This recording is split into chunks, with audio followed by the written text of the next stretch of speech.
Hey there, welcome back.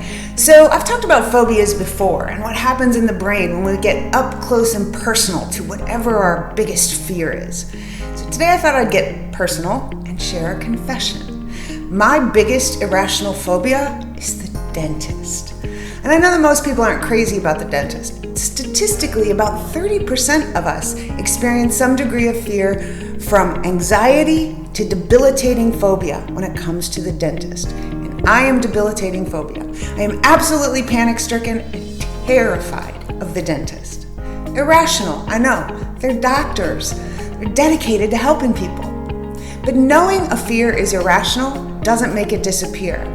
And dentists who find my irrational fear ridiculous don't make it disappear.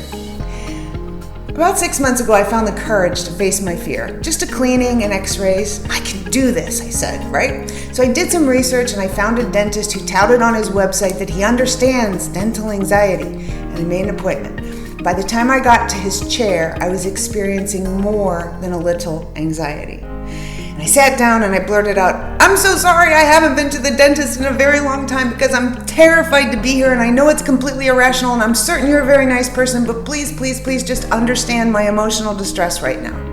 Not the best introduction, I get it. But his dispassionate response was astounding. This is what he said: "I can't make an inherently unpleasant experience pleasant for you." Whiskey, Tango, Foxtrot. That's a dentist who understands dental anxiety? Thankfully, he did not spend a lot of time in my mouth, and he just looked at my x-rays. He did tell me that I had 2 teeth that would eventually need root canals, and he gave me a referral for an endodontist before dismissing me coldly to the hygienist for the cleaning.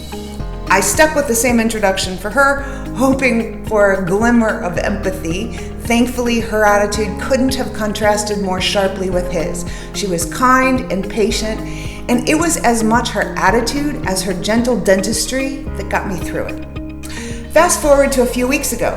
One of my circa 1972 fillings cracked. Because of that kind lady who cleaned my teeth, I found my big girl pants and I made the call. Anxiety?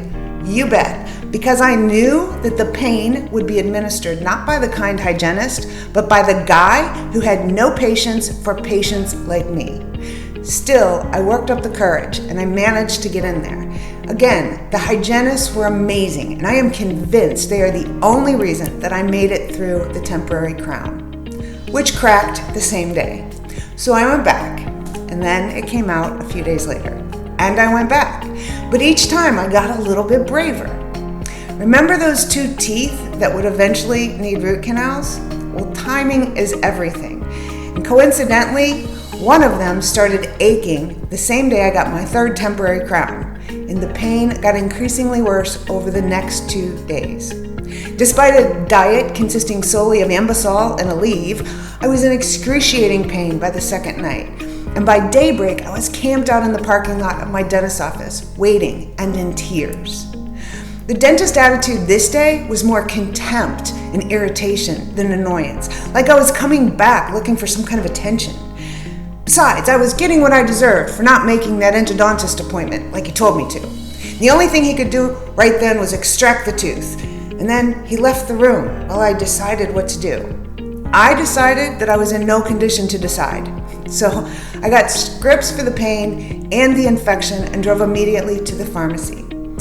By the time I got there, I looked like a Cabbage Patch Kid, and my face was on fire. And as the pharmacist was giving me that cautionary opioid speech, I was tearing open the package and taking 2 pain pills before my credit card transaction had even been approved. Why do I share all of this with you? Well, several reasons. First, dental anxiety and dental phobia are much more common than you might think. And if you experience either, and your current dentist is either incapable or unwilling to even pretend to have some empathy, fire him and find a different dentist. I did, and I found a great one the very next day who was compassionate and treated me with respect and dignity. And he reassured me that extracting the tooth on the spot wasn't the best choice, and he took the time to explain my options. I also invite you to check out my latest blog post to understand what's going on up here when you're experiencing that irrational fear and why it's so common. Second, if you're a dentist, I also invite you to read my latest blog post so you can understand exactly what it feels like for some of us to be in your chair.